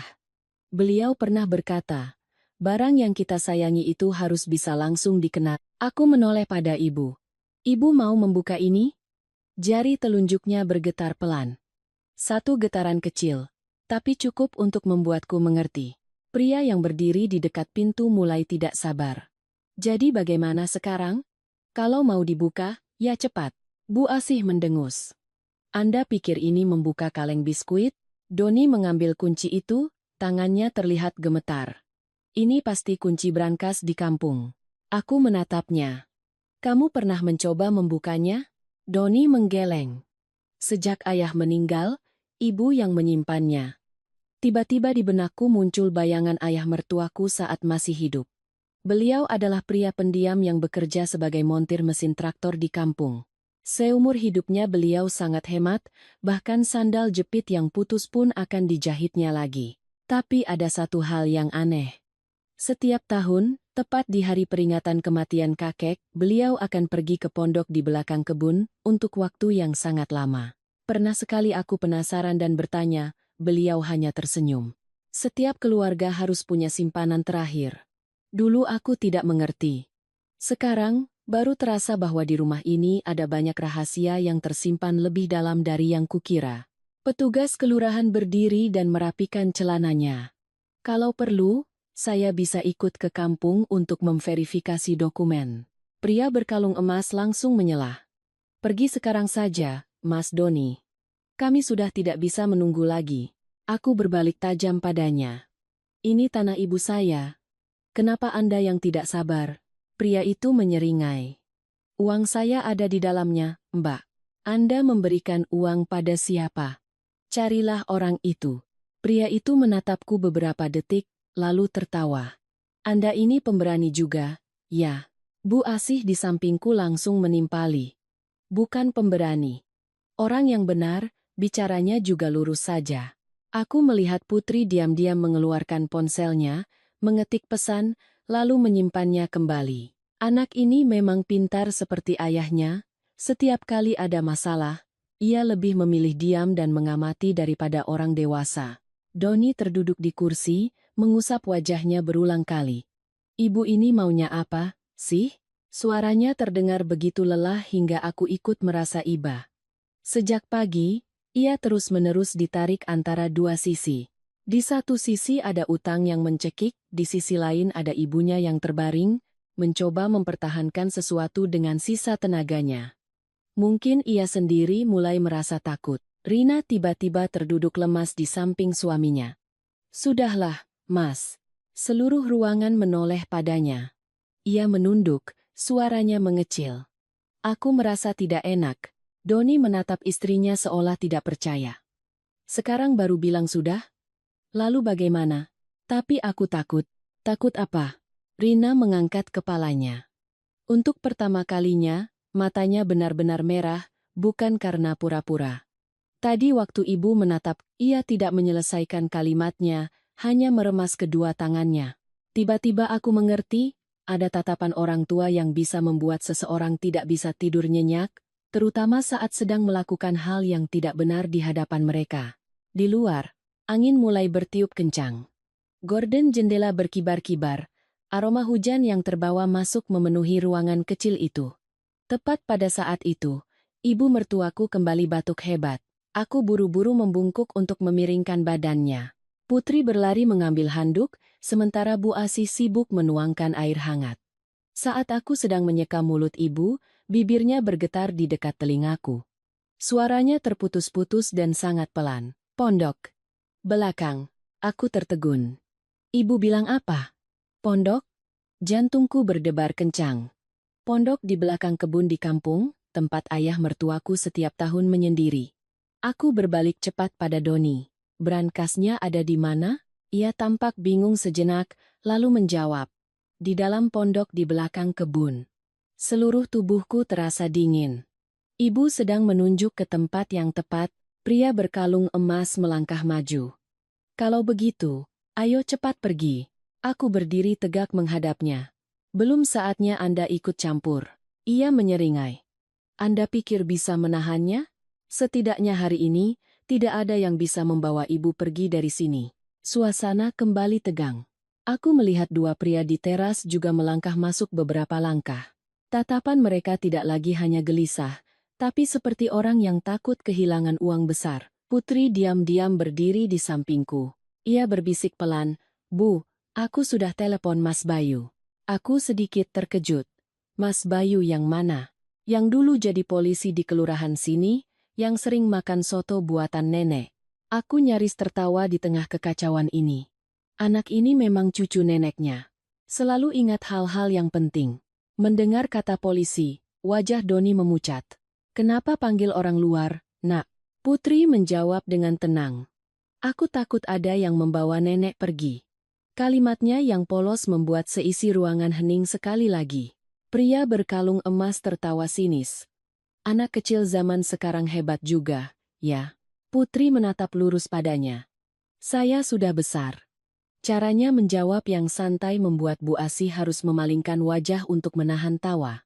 Aku baru saja hendak mengatakan sesuatu ketika di luar terdengar lagi suara motor berhenti mendadak. Sebuah mobil hitam berhenti tepat di depan rumah. Pintu mobil terbuka. Seorang pria parubaya mengenakan kemeja putih turun, tangannya membawa sebuah tas kulit tua.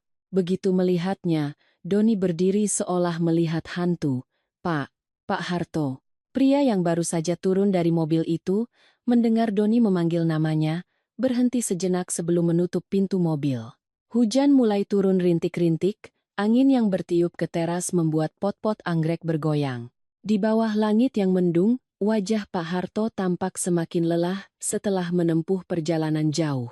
Usianya sekitar 60-an, rambutnya sudah sebagian besar beruban, ia memakai kacamata tipis, dan tas kulit tua di tangannya sudah usang di bagian tepinya. Aku menatapnya dengan heran. Aku belum pernah bertemu dengannya. Tapi reaksi Doni seperti baru saja melihat seseorang yang paling tidak diharapkan muncul saat ini. "Bapak kesini mau apa?" Suara Doni terdengar serak. Pak Harto tidak langsung menjawab. Ia melangkah perlahan ke dalam rumah, matanya menyapu setiap orang lalu berhenti di ranjang ibu mertuaku. Saat melihat ibu, wajahnya langsung berubah sedih. "Bu Lastri," panggilnya pelan, nyaris seperti embusan napas.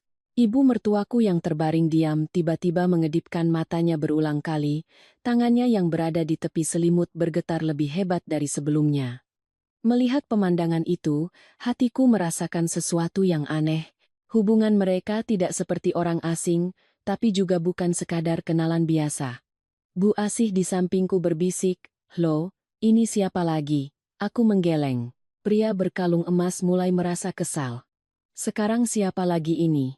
Pak Harto menoleh padanya. Tatapannya tidak tajam tapi sangat dingin. "Saya mau bicara dengan keluarga dulu." Cara bicaranya membuat pria itu terdiam beberapa saat. Doni melangkah cepat, menghalangi. "Ini tidak ada hubungannya dengan Bapak." Pak Harto melepas kacamatanya, mengelapnya perlahan, lalu menatap lurus pada Doni. "Ada hubungannya atau tidak, sebentar lagi kamu akan tahu." Suasana di dalam rumah berubah menjadi tegang dengan cara yang berbeda. Jika tadi seperti perebutan harta, sejak pria ini datang, aku merasa seperti ada sebuah rahasia lama yang sedang diseret kembali ke permukaan. Putri berdiri diam di sampingku, matanya membelalak penasaran. Rina tampak sangat gelisah. "Mas Doni, itu siapa?" Doni mengatupkan rahangnya. "Teman lama ayah." Pak Harto tersenyum tipis. "Teman lama yang kamu hindari selama hampir 10 tahun. Kalimatnya membuat seisi ruangan hening. Aku melihat Doni langsung membuang muka. Hujan di luar semakin deras. Suara air yang jatuh di atap seng terdengar bertalu-talu. Pak Harto meletakkan tas kulitnya di meja. "Maaf datang tiba-tiba. Saya ditelepon, jadi harus langsung kemari." Aku tertegun. "Siapa yang menelepon Bapak?" Beliau menoleh padaku. "Putri." Anakku yang berdiri di sampingku mengangguk. Aku lihat di buku catatan nenek ada nomor telepon, jadi aku coba telepon. Aku menatap Putri dengan terkejut. Anak ini sejak kecil memang sangat tenang. Saat ayahnya meninggal, orang dewasa di rumah lebih panik darinya. Justru dialah yang diam-diam mengumpulkan semua dokumen asuransi, memasukkannya ke dalam kantong plastik agar tidak hilang. Terkadang aku merasa ia terlalu cepat dewasa. Pak Harto menarik kursi dan duduk menghadap ranjang ibu mertuaku. Ia menatap ibu sangat lama, lalu menghela napas pelan. Saya kira ibu tidak akan melewati tahun lalu. Mata ibu mertuaku memerah. Beliau mencoba menggerakkan bibirnya tapi tidak ada suara yang keluar. Doni membentak. "Bapak kesini mau apa?" "Saya datang untuk mengambil apa yang dititipkan Pak Suryo." Seluruh ruangan seolah membeku. Aku melihat tangan Doni gemetar. Pria berkalung emas di dekat pintu mengerutkan kening. "Pak siapa lagi ini?" Pak Harto tidak menghiraukannya. Ia membuka tas kulitnya yang tua, mengeluarkan setumpuk kertas yang warnanya sudah menguning. Di paling atas ada sebuah foto hitam putih. Di dalam foto, Ayah mertuaku saat masih muda berdiri di samping seorang pria lain. Keduanya mengenakan kemeja pudar, di belakang mereka ada sebuah pondok kecil di samping kebun pisang. Aku langsung mengenali pondok di belakang kebun di kampung, tempat yang tadi coba disebut oleh ibu. Pak Harto meletakkan foto itu di meja. Sebelum meninggal, ayahmu menitipkan beberapa surat pada saya. Beliau berpesan, surat ini hanya boleh dikeluarkan jika Bu Lastri sudah setuju. Wajah Doni pucat pasi. Surat apa? Pak Harto menatap ibu mertuaku. Ibu mau saya bicara? Ibu mertuaku mengedipkan matanya berulang kali. Lalu mencoba mengangguk dengan sangat pelan. Hidungku terasa perih. Mungkin selama 3 tahun terbaring, beliau tetap berusaha menjaga rahasia ini. Pak Harto mengeluarkan lagi sebuah amplop coklat yang sudah usang, di luarnya tertulis tulisan tangan khas ayah mertuaku, jika Doni menjual tanah. Aku merasakan jantungku berhenti sejenak. Doni berdiri. Berikan padaku. Pak Harto tetap memegang amplop itu. Suaranya tidak keras tapi sangat tegas. Untuk pertama kalinya, Doni benar-benar terdiam seperti anak kecil yang dihentikan oleh orang dewasa. Bu Asih di belakangku bergumam, rumah ini sinetronnya banyak juga. Ya, aku nyaris tertawa meskipun situasinya sangat tegang. Pak Harto perlahan membuka amplop itu. Di dalamnya ada selembar surat tulisan tangan dan sebuah akta notaris lama. Belum sempat aku melihatnya dengan jelas, pria berkalung emas sudah maju. Jadi apa hubungannya dengan penjualan tanah? Pak Harto menoleh. Lebih berhubungan dari yang Anda kira. Lalu beliau menyodorkan akta notaris itu padaku. Bacalah. Aku mengambilnya. Baru membaca beberapa baris pertama, seluruh tubuhku terasa dingin. Itu adalah surat perjanjian modal bersama. Nama yang tertera bukan hanya ayah mertuaku, tapi juga seorang lagi. Nama itu adalah nama almarhumah ibuku. Tanganku gemetar begitu hebat hingga kertas itu berbunyi. Tidak mungkin. Ibuku sudah meninggal lebih dari 10 tahun yang lalu, dan dulu keluarga kami tidak sedekat itu dengan keluarga suami sampai berbisnis bersama. Aku mengangkat kepala menatap Pak Harto. Ini maksudnya apa? Beliau menatapku sangat lama, lalu menjawab perlahan. Tanah di kampung itu bukan sepenuhnya milik keluarga suamimu. Seluruh ruangan hening, bahkan suara hujan di luar seolah menjauh. Doni mundur selangkah. Tidak mungkin. Pak Harto melepas kacamatanya. Dulu, ibumu dan Pak Suryo patungan membeli tanah itu untuk membuka bengkel mesin traktor kecil. Setelah ibumu sakit dan meninggal lebih dulu, ayahmu tidak mau ada sengketa, jadi beliau membiarkan nama Pak Suryo yang tertera di sertifikat. Kepalaku terasa pusing. Cerita ini tidak pernah kusinggung sama sekali. Pak Harto menatap ibu mertuaku. Bu Lastri tahu semuanya.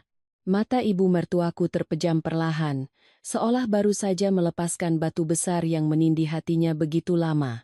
Doni menggelengkan kepalanya berulang kali. Tidak mungkin. Ayah tidak pernah bilang. Karena ayahmu takut nanti kalian bersaudara akan bertengkar karena uang, kata Pak Harto, lalu tersenyum sedih.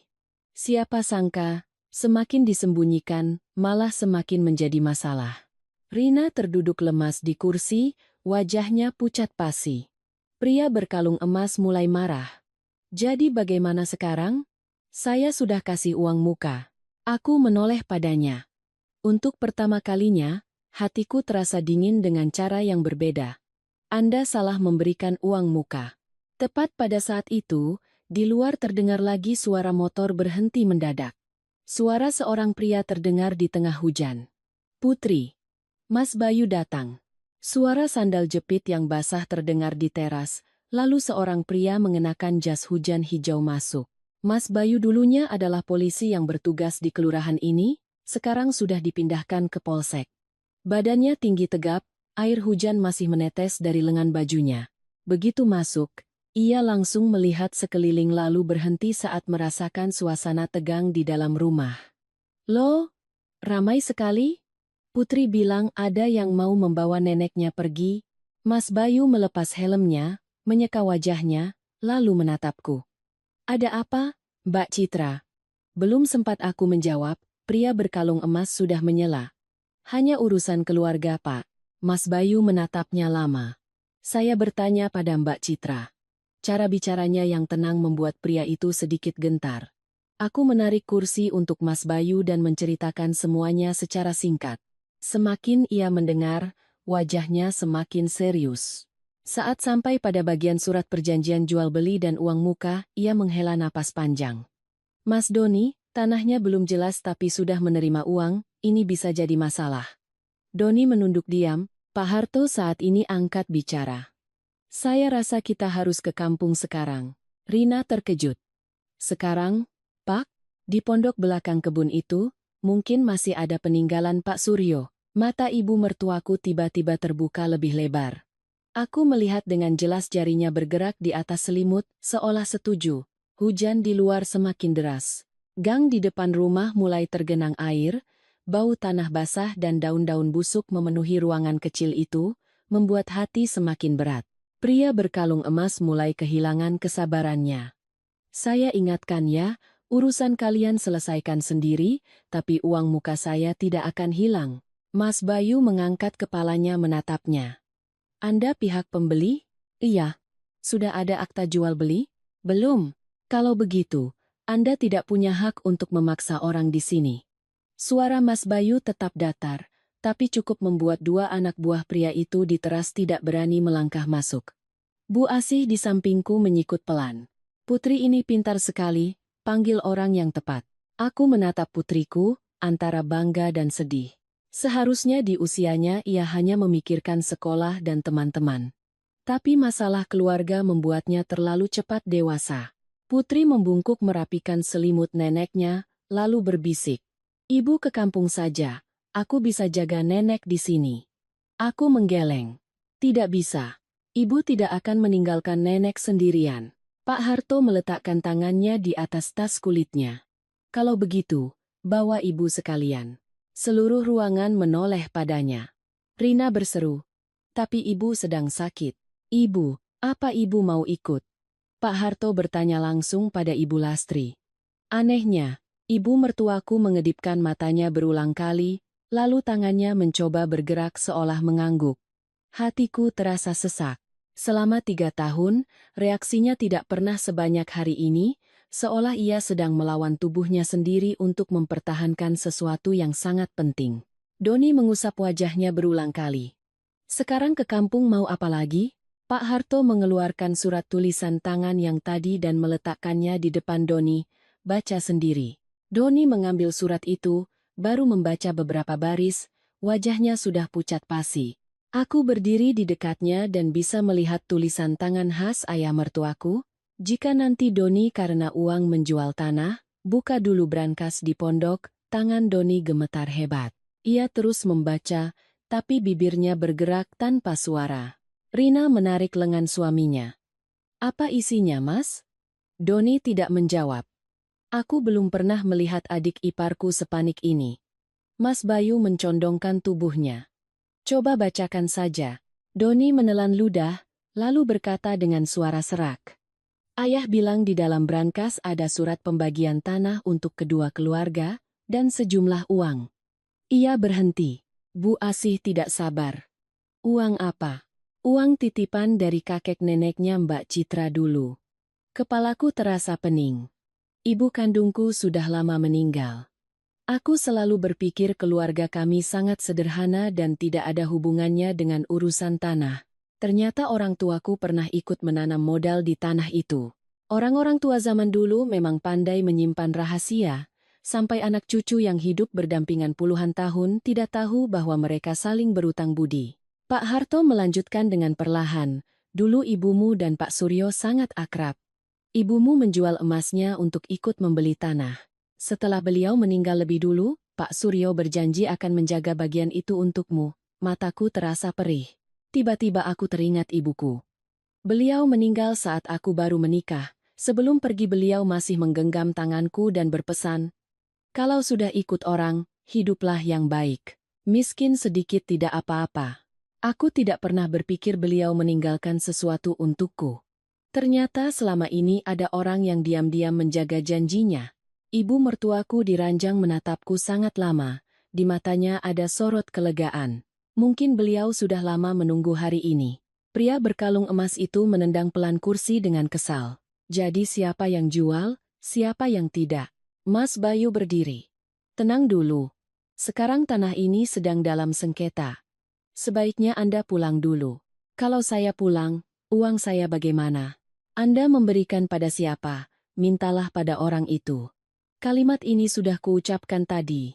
Sekarang mendengar Mas Bayu mengulanginya, Bu Asih sampai harus memalingkan wajah menahan tawa. Pria itu melihat sekeliling, tahu bahwa sulit untuk memaksa lebih jauh. Ia menunjuk Doni. Besok malam tidak ada uang, jangan salahkan saya. Selesai berkata, ia dan kedua anak buahnya langsung pergi menembus hujan. Suara mobil mereka terdengar lalu menghilang di ujung gang. Suasana di dalam rumah seolah mengempis setelah tegang begitu lama. Doni terduduk lemas di kursi, kedua tangannya menutupi wajah. Rina berdiri di belakang suaminya, matanya merah, tapi tidak lagi setajam tadi. Untuk pertama kalinya aku melihatnya lebih mirip seorang istri yang takut kehilangan suaminya daripada seseorang yang sedang berebut warisan. Di luar, guntur bergemuruh keras. Ibu mertuaku terkejut dan batuk-batuk. Aku buru-buru membantunya minum. Tangannya dingin, tapi masih menggenggam erat tanganku. Pak Harto melihat jam, lalu berkata perlahan, kalau mau pergi, harus sekarang. Malam ini hujannya besar, besok belum tentu bisa lewat. Mas Bayu mengangguk, saya akan mengikuti di belakang. Aku menoleh pada ibu mertuaku. Ibu kuat? Matanya terpejam dan terbuka sangat pelan. Lalu, tiba-tiba, beliau meremas tanganku sekali lagi. Setetes air mata mengalir dari sudut matanya yang keriput, membasahi rambutnya yang sudah memutih. Tepat pada saat itu, dari teras terdengar suara brak yang sangat keras. Seluruh rumah terkejut dan menoleh. Pintu gerbang besi baru saja ditendang lepas dari engselnya. Pintu gerbang besi itu menghantam dinding, menimbulkan suara keras di tengah deru hujan. Putri terkejut dan memeluk lenganku. Bu Asih menjerit pelan, ya Tuhan, siapa yang mendobrak gerbang? Di teras, hujan turun dengan deras. 3 pria asing berdiri menghalangi jalan masuk, mengenakan jas hujan hitam. Pria yang di tengah kurus, tapi matanya tajam. Begitu masuk, ia langsung menyapu pandangannya ke seluruh ruangan. Saat melihatnya, wajah Doni pucat pasi. Bang Jeffrey. Jantungku berhenti berdetak. Nama itu saja sudah terdengar tidak baik. Pria bernama Jeffrey itu menarik sebuah kursi dan duduk di tengah ruangan seolah sudah biasa. Air menetes dari jas hujannya ke lantai. Menghindari telepon enak? Ya, suaranya pelan dan sinis, tapi justru membuat suasana semakin dingin. Rina berdiri di belakang suaminya, kedua tangannya mencengkeram erat bajunya. Mas Bayu melangkah maju. Anda siapa? Jeffrey meliriknya. Lalu tersenyum tipis. Rekan bisnis. Bisnis apa sampai datang mendobrak rumah orang malam-malam begini? Hanya urusan utang piutang, Pak. Seluruh ruangan kembali tegang. Aku menatap Doni. Adik iparku itu menunduk dalam-dalam, seperti murid yang dipanggil ke depan kelas, tapi tidak tahu harus menjawab apa. Mungkin selama berbulan-bulan ia hidup dalam tekanan seperti ini, makan tidak enak, tidur tidak nyenyak, sampai batas antara benar dan salah pun mulai kabur. Jeffrey menarik kursinya lebih dekat. Kudengar hari ini mau tanda tangan surat tanah? Tidak ada yang menjawab. Ia tertawa. Loh, tadi ada yang lapor katanya sudah hampir selesai. Rina menelan ludah. Aku melihat lehernya bergetar. Mas Bayu melipat tangannya, berdiri di depan ranjang ibu mertuaku. Saat ini belum ada yang dijual. Jeffrey menatapnya lama, lalu mengangguk. Bapak polisi, ya? Itu tidak penting. Penting, dong. Saya kan hanya mau menagih utang. Selesai bicara. Ia menoleh pada Doni. Jadi bagaimana? Malam ini ada uang tidak? Suara Doni serak. Beri saya waktu lagi, Bang. Waktumu itu sudah berbulan-bulan. Suara Jeffrey tetap datar, tapi matanya mulai mendingin. Aku memperhatikan 2 pria di belakangnya, sejak masuk mereka tidak bicara sama sekali. Salah satunya yang lebih muda terus memegang ponsel. seolah terus mengirim pesan. Satunya lagi bertubuh besar dengan tato di lehernya, berdiri bersandar di tiang, menatap tajam ke arah sertifikat di tanganku. Hujan di luar semakin deras, suara air yang jatuh dari atap seng ke teras terdengar riuh. Pak Harto tiba-tiba angkat bicara. Anda memaksa juga percuma. Tanah ini surat-suratnya belum jelas. Jeffrey menoleh. Bapak siapa lagi? Saya yang memegang suratnya. Jawaban itu membuat Jeffrey menyipitkan mata. Ia menopang dagunya, memandangi setiap orang di ruangan itu dengan perlahan, lalu tertawa. Rumah ini ternyata banyak rahasianya. Ya. Bu Asih di sampingku bergumam, rahasia disimpan terus, ya akhirnya meledak seperti panci presto. Meskipun tegang, aku harus menggigit bibir agar tidak tertawa. Jeffrey menoleh pada Doni. Jujur saja, sekarang aku tidak peduli tanah ini punya siapa. Kamu sudah terima uang, kamu harus bayar. Saya sedang berusaha, Bang. Berusaha pakai apa? Doni terdiam. Seluruh tubuhnya seolah mengempis. Aku melihat adik iparku dan teringat saat ia pertama kali membawa Rina untuk berkenalan. Saat itu Doni masih memakai motor butut. Baru parkir sudah tersenyum lebar. Mbak, Mas mana? Aku bawa ayam enak, nih. Dulu ia begitu ceria, jauh dari sosok yang kini menunduk di hadapan penagih utang. Manusia memang bisa berubah karena keadaan. Rina tiba-tiba melangkah maju. Utangnya akan kami bayar. Jeffrey menatapnya. Pakai apa? Jual mobil? Mobilmu itu laku berapa? Rina tercekat. Matanya memerah. Untuk pertama kalinya, aku melihatnya tanpa topeng ketangguhannya, hanya seorang wanita yang panik. Mas Bayu menarik kursi dan duduk berhadapan dengan Jeffrey. Tolong biarkan keluarga ini tenang dulu, ibunya sedang sakit. Jeffrey menoleh ke arah ranjang. Memangnya dia masih tahu apa-apa? Tepat pada saat itu, ibu mertuaku batuk dengan keras. Aku buru-buru membantunya. Putri mengambilkan handuk. Tangan ibu yang gemetar mencengkeram bajuku. Lalu, tiba-tiba, beliau membuka matanya dan menatap lurus ke arah Jeffrey. Tatapan orang yang sudah terbaring lumpuh selama 3 tahun seharusnya lemah, tapi entah kenapa saat itu seluruh ruangan menjadi hening. Jeffrey bahkan sedikit tertegun. Aku mendengar ibu mertuaku bernapas dengan sangat sulit di dekat telingaku, ya, Ngan. Suaranya terputus-putus. Jeffrey mengerutkan kening. Dia bilang apa? Aku meremas pelan tangan ibu. Sudah, Bu, jangan bicara lagi. Tapi beliau tetap berusaha. Matanya menatap lurus ke arah sertifikat, lalu beralih ke Doni. Air mata tiba-tiba mengalir di pelipisnya yang keriput. Aku belum pernah melihat Doni menangis sejak kakaknya meninggal. Tapi saat ini, adik iparku itu tiba-tiba memalingkan wajahnya dengan cepat, bahunya terlihat bergetar. Rina menatap suaminya, lalu ikut menunduk. Ruangan itu hanya diisi oleh suara hujan yang menderu. Pak Harto berdiri. Sudah tidak ada waktu lagi. Kita harus ke kampung malam ini juga. Jeffrey tertawa sinis. Pergi saja. Tapi saya takut besok pagi pondoknya sudah tidak ada. Kalimat itu membuat punggungku merinding. Doni mengangkat kepalanya. Maksud abang apa? Pak Harto menatapnya tajam. Tanahnya akan segera digusur. Mereka sudah mulai meratakan lahan di beberapa area. Aku langsung mengerti, jika di dalam pondok itu ada dokumen atau sesuatu yang penting, terlambat 1 hari saja bisa berarti kehilangan segalanya. Jeffrey berdiri. Kalau begitu, kita harus lebih cepat. Mas Bayu mengerutkan kening. Anda ikut untuk apa? Untuk mengawasi aset jaminan saya. Bu Asih langsung menyela. Loh? Anda bicara seperti orang pegadaian saja. Jeffrey tertawa. Saya kan memang rentenir, Bu. Saya kira rentenir itu membantu orang. Zaman sekarang siapa yang membantu gratis? Kalimatnya yang santai membuat ruangan itu terasa semakin dingin.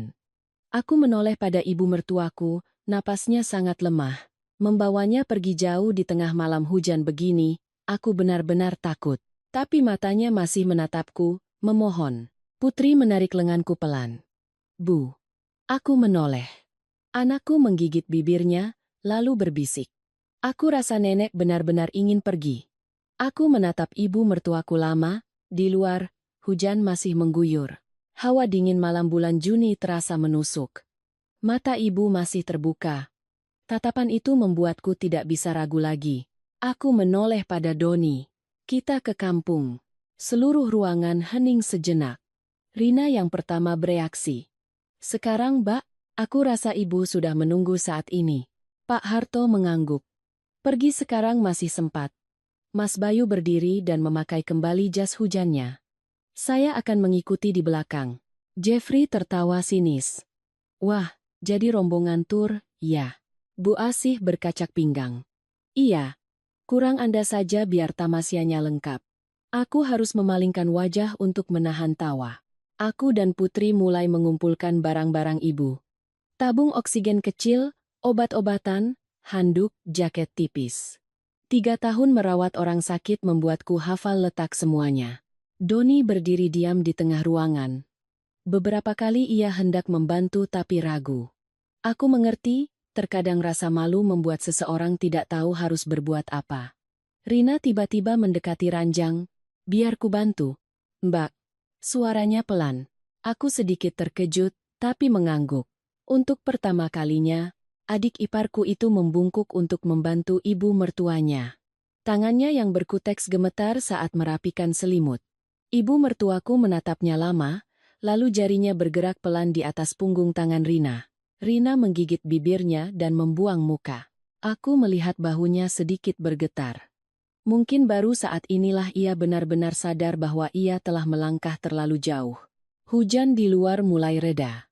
Jeffrey berdiri di ambang pintu sambil merokok. Mas Bayu mendekatiku dan berbisik, hati-hati dengan orang ini, Mbak. Tipe seperti dia kadang nekat. Aku mengangguk pelan. Hampir pukul 9 malam, akhirnya kami siap.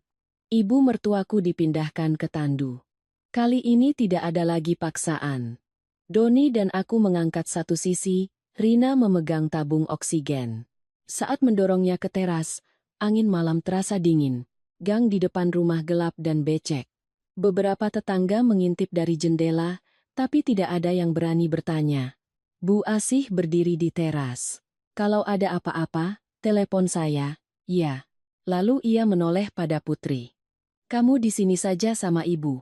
Putri langsung menggeleng. Aku ikut Bunda.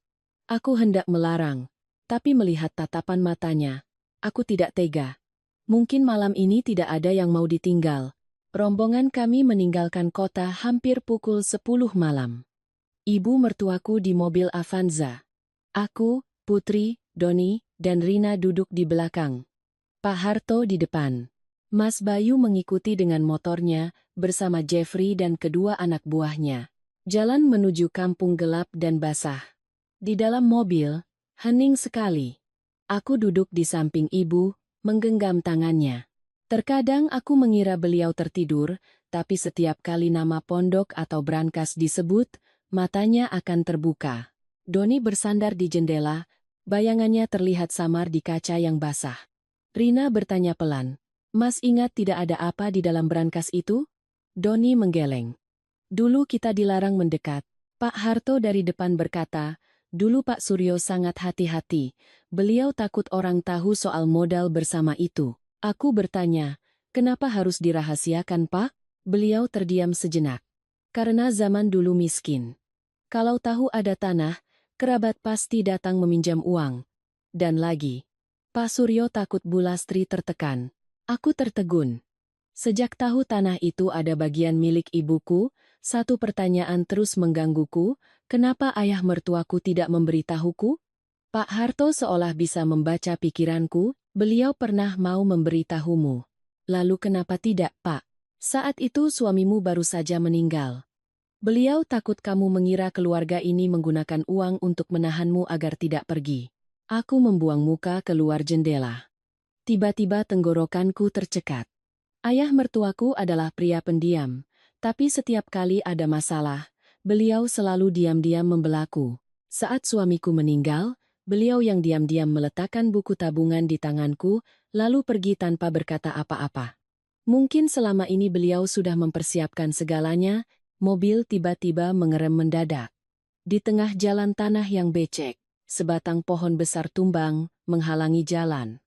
Jeffrey turun dari mobilnya, menendang pohon itu, dan mengumpat. Mas Bayu menyalakan senter. Harus disingkirkan dulu. Tepat pada saat itu, dari seberang pohon, seberkas cahaya motor mendekat. Seorang pria mengenakan caping dan jas hujan plastik berhenti. Begitu Mas Bayu menyorotkan senter ke wajahnya, Doni langsung pucat pasi. Pak Karto, pria itu adalah Pak Karto, penjaga kebun tetangga. Ia memarkir motornya dan menatap rombongan kami. Malam-malam begini bawa ibumu pulang untuk apa, Don? Suaranya serak. Doni tergagap, mau ambil surat-surat, Pak. Pak Karto menghela napas. Akhirnya hari ini datang juga. Tadi sore ada orang datang ke pondok. Seluruh rombongan terkejut. Jeffrey maju. Siapa? Pak Karto meliriknya. Orang asing, bawa alat berat juga. Jantungku berdebar kencang. Pak Harto langsung turun. Mereka sudah menyentuh pondoknya? Belum? Saya bilang pemiliknya belum tanda tangan apa-apa. Aku menatap Pak Karto dengan rasa terima kasih yang mendalam.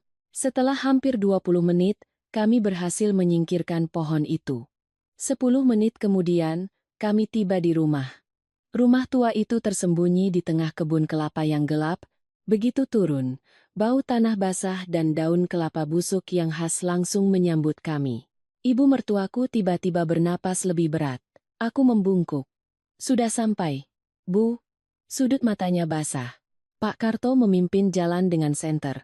Tadi sore ada 2 orang datang mencari kunci. Saya curiga, jadi saya tunggu di sini. Jeffrey di belakang kami tertawa sinis. Bapak ini rajin sekali menjaga tanah orang. Saya menjaga janji. Jawaban singkat itu membuat Jeffrey terdiam. Tepat saat itu, Rina menarik lenganku. Mbak Citra, aku menoleh. Wajahnya pucat. Aku merinding. Jujur aku juga. Kami semua berjalan ke belakang kebun. Pondok kecil itu berdiri di tepi parit, pintunya terkunci dengan gembok hitam berkarat. Pak Harto mengambil kunci kuningan dari Rina. Saya menyimpan rahasia ini hampir 20 tahun. Ia memasukkan kunci ke gembok. Klik, gembok itu terbuka. Doni terpaku. Pintu didorong terbuka, bau apek dan lembab langsung menyeruak. Di dalam, di antara tumpukan karung dan alat-alat tua, berdiri sebuah lemari besi berwarna hijau lumut. Begitu melihatnya, ibu mertuaku di dalam mobil tiba-tiba mengeluarkan suara gumaman yang kuat. Beliau mencoba mengangkat kepalanya. Aku belum pernah melihatnya bereaksi sekuat ini. Doni berlari ke mobil. Ibu. Tangan ibu yang gemetar menunjuk lurus ke arah lemari besi. Jeffrey menatap tajam, matanya berbinar. Aku melihat Mas Bayu dengan sigap berdiri di antara Jeffrey dan pondok. Pak Harto masuk perlahan, membuka laci paling bawah lemari besi itu. Di dalamnya bukan perhiasan seperti yang mungkin dibayangkan orang. Hanya ada sebuah kotak kayu kecil dan setumpuk buku catatan tua. Hanya ini? Tanya Doni. Pak Harto membawa kotak kayu itu keluar.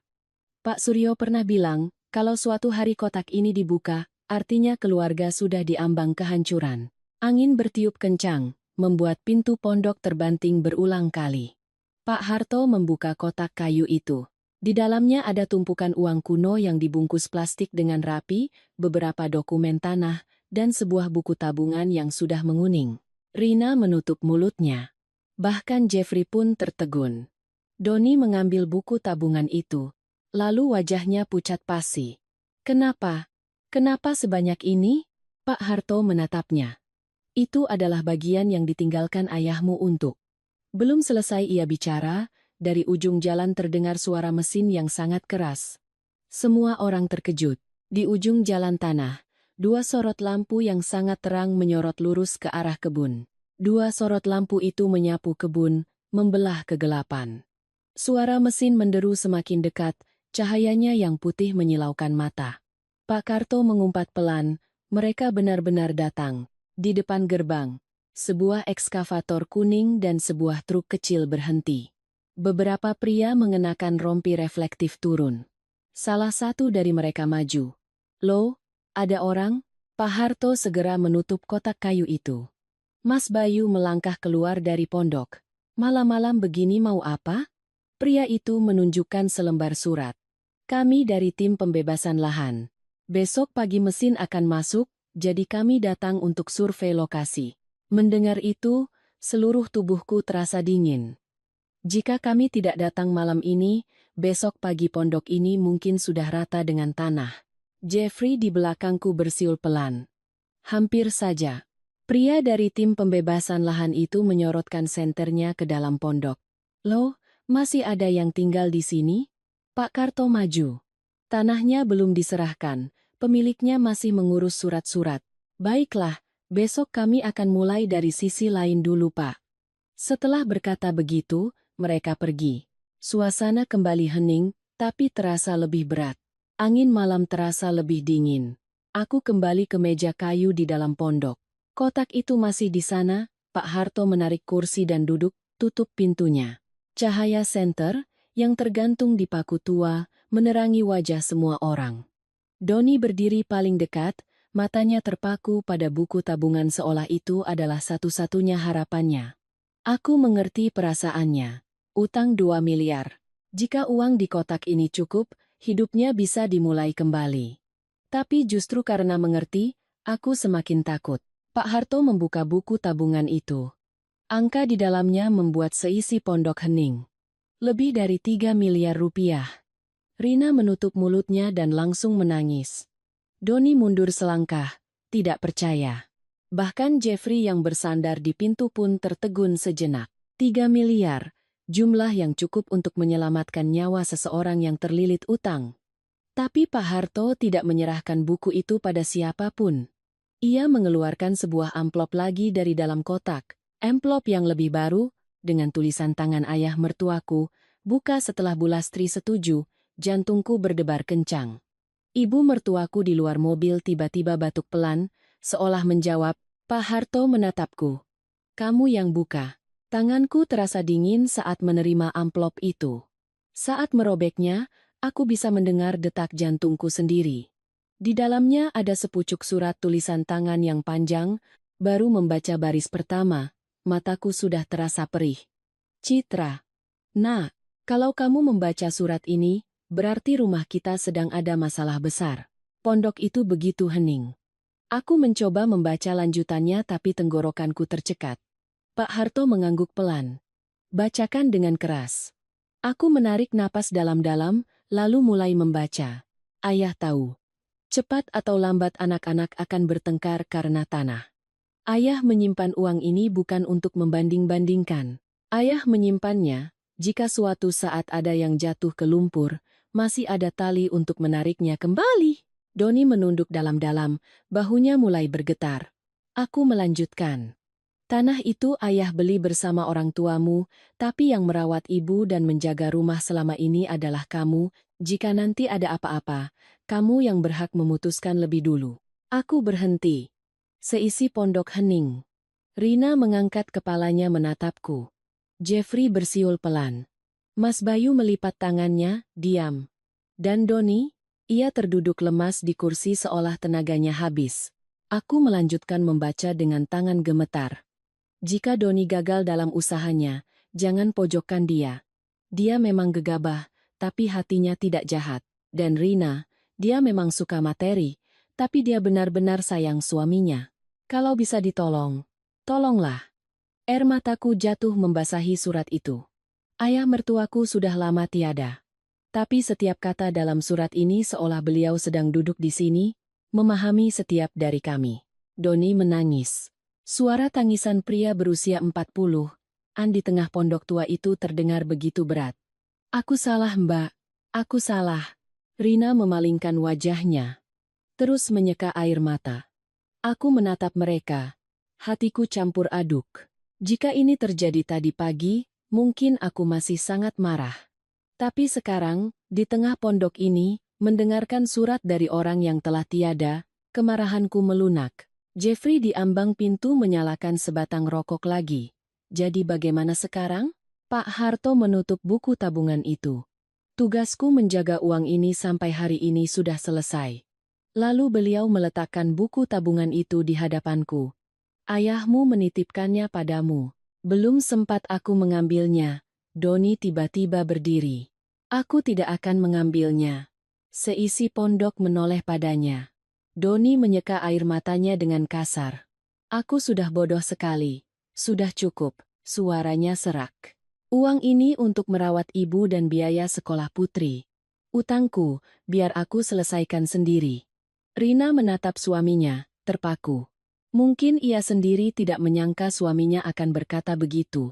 Aku menatap Doni lama. Untuk pertama kalinya, aku melihat kembali bayangan adik iparku yang dulu. Di luar mobil, ibu mertuaku tiba-tiba mengeluarkan suara gumaman yang kuat. Aku segera berlari keluar. Beliau membuka matanya lebar-lebar menatap ke arah pondok, tangannya yang kurus mencoba terangkat. Aku menggenggam tangannya. Ibu, bibir beliau bergetar. Lalu, untuk pertama kalinya setelah 3 tahun, aku mendengar dengan jelas setiap kata yang keluar dari mulutnya. Pulang. Begitu kata pulang dari ibu mertuaku terdengar, seisi pondok hening untuk waktu yang lama. Di luar, angin malam meniup barisan pohon kelapa, menimbulkan suara gemerisik seperti desahan panjang. Aku duduk di samping tandu, menggenggam erat tangan keriput ibu. Kita sudah pulang, Bu. Jangan khawatir lagi. Sudut mata beliau bergetar. Untuk pertama kalinya, aku melihat wajahnya mengendur, seolah baru saja meletakkan beban yang sangat berat. Pak Harto menutup kotak kayu itu perlahan. Sekarang semuanya sudah jelas. Tanah ini ada bagian milik keluarga Mbak Citra, dan uang peninggalan Pak Suryo, wasiatnya juga sudah tertulis semua. Doni duduk diam di kursi kayu, kedua tangannya menutupi wajah. Jeffrey berdiri di ambang pintu, menghisap rokoknya hingga habis, lalu membuangnya ke tanah. Aku mengerti. Mas Bayu menatapnya. Jadi bagaimana sekarang? Jeffrey tersenyum tipis, senyum yang tidak lagi mengancam. Saya menagih utang, bukan merampok. Kalau orangnya punya niat baik untuk bayar, saya akan tunggu. Lalu ia menoleh pada Doni, 3 bulan. Selesaikan urusanmu. Doni mengangkat kepalanya, matanya merah. Terima kasih, Bang. Jeffrey melambaikan tangannya. Tidak usah terima kasih. Saya juga pernah dikejar utang. Selesai bicara, ia dan kedua anak buahnya pergi. Suara mobil mereka terdengar menjauh. Aku menatap kepergian mereka dan merasa sedikit lega. Terkadang, masalah yang sepertinya akan menghancurkan segalanya, di saat-saat terakhir masih menyisakan jalan keluar. Pak Karto duduk di ambang pintu pondok. Jujur saja, tadi sore waktu lihat mobil asing masuk, saya sudah curiga. Bu Asih memang tidak ada di sini, tapi di kepalaku seolah terdengar suaranya, masalah tanah itu memang bikin orang tidak bisa tidur, lama-lama jadi tidak waras. Memikirkannya, aku tersenyum kecil. Mas Bayu menoleh padaku. Sekarang bagaimana, Mbak Citra? Aku menatap kotak kayu di meja. 3 miliar, sebagian tanah, setumpuk dokumen yang cukup untuk membuat saudara saling membenci. Tapi setelah malam ini, semua itu tidak lagi terasa seberat sebelumnya. Aku menoleh pada Doni. Kamu mau membayar utangmu bagaimana? Doni terdiam sejenak. Aku akan jual gudang materialku. Lalu kamu mau kerja apa? Mulai dari awal lagi. Suaranya serak tapi tegas. Aku tahu itu tidak mudah. Pria berusia 40-an yang sudah menjadi bos harus kembali dari nol, itu menyakitkan. Rina duduk di samping suaminya. Aku akan jual mobil. Doni menoleh. Simpan saja. Untuk apa lagi? Ia tersenyum sedih. Sejak menikah, aku selalu berpikir harus lebih hebat dari orang lain baru bisa disebut sukses. Sekarang aku sadar, beberapa bulan ini kita hidup seperti buronan. Pak Harto mengeluarkan selembar surat kecil dari dalam kotak dan memberikannya padaku. Ini surat pembagian modal yang beliau menatap kebun yang gelap di depan kami. Beliau berharap rumah ini masih ada yang pulang. Aku menunduk, hatiku terasa sesak. Saat suamiku meninggal, aku pernah ingin membawa putri pergi jauh. Jika bukan karena ibu mertuaku yang menahanku dengan hal-hal kecil setiap hari, mungkin aku tidak akan ada di sini sekarang. Ibu mertuaku tiba-tiba bergerak pelan. Aku segera mendekat. Ibu tidak nyaman? Beliau memandang sekeliling kebun, lalu matanya berhenti di rumah tua di depan kami. Tatapan seseorang yang telah pergi lama dan akhirnya bisa kembali. Doni melangkah maju dan berlutut di samping ibunya. "Ibu." Suaranya pecah. "Aku minta maaf." Ibu mengangkat tangannya yang gemetar dan menyentuh pelan rambut putranya. Tidak ada lagi kata-kata. Terkadang permintaan maaf lebih terasa dari sentuhan tangan yang gemetar daripada dari ucapan. Malam itu kami tidak kembali ke kota. Pak Karto membukakan pintu rumah untuk kami beristirahat. Rumah itu penuh debu, tapi masih menyisakan aroma kayu yang khas. Aku dan Rina membersihkan sebuah ranjang dan membaringkan ibu di dekat jendela yang menghadap ke kebun. Menjelang pagi, hujan berhenti total. Suara ayam berkokok terdengar dari kejauhan. Udara sejuk setelah hujan masuk melalui jendela. Aku duduk bersandar di teras, sangat lelah. Rina membawakanku segelas teh hangat. "Minumlah, Mbak." Aku menerimanya dan mengangguk.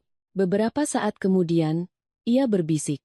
"Tadi pagi aku benci sekali sama Mbak." Aku tertawa. "Aku tahu. Aku pikir Mbak menahan ibu karena tanah. Dan aku pikir kamu hanya peduli pada uang." Rina menunduk, tersenyum sedih. "Aku memang serakah. Tapi tadi waktu melihat tatapan ibu, aku tiba-tiba takut. Aku mengerti perasaan itu." Dari dalam rumah, tiba-tiba terdengar suara tawa kecil putri. Aku menoleh. Anakku sedang duduk di samping neneknya, menyuapkan bubur sedikit demi sedikit. Ibu mertuaku masih lemah, tapi matanya lebih jernih dari kemarin. Beliau menatap putri, lalu berkata dengan suara yang sangat pelan, "Pintar. Seperti ibunya." Putri membelalakan matanya dan menoleh padaku. "Bunda dengar." Belum sempat aku menjawab. Dari teras, Doni yang sedang menyapu daun-daun kering tiba-tiba berdiri tegak dan tertawa keras. Ibu sudah bisa bicara. Tawa itu menggema di halaman rumah tua, terdengar ringan dan hangat. Pak Harto yang sedang minum teh di dekatnya menggelengkan kepala. "Ibu Lastri ini memang hebat. Diam selama 3 tahun, baru bicara saat benar-benar dibutuhkan." Pak Karto yang sedang memperbaiki sandal jepitnya ikut menimpali. "Kalau beliau bicara lebih cepat, kita semua tidak akan bisa nonton sinetron seru begini." Seluruh halaman tertawa, bahkan ibu mertuaku pun tersenyum tipis. Matahari pagi mulai menyinari halaman yang basah. Aku melihat sekeliling. Ibu terbaring di dalam rumah, Putri duduk di sampingnya, Doni menyapu halaman, Rina sibuk di dapur memasak bubur. Suara obrolan yang berbaur dengan aroma teh panas dan bau tanah setelah hujan membuat hatiku terasa begitu damai.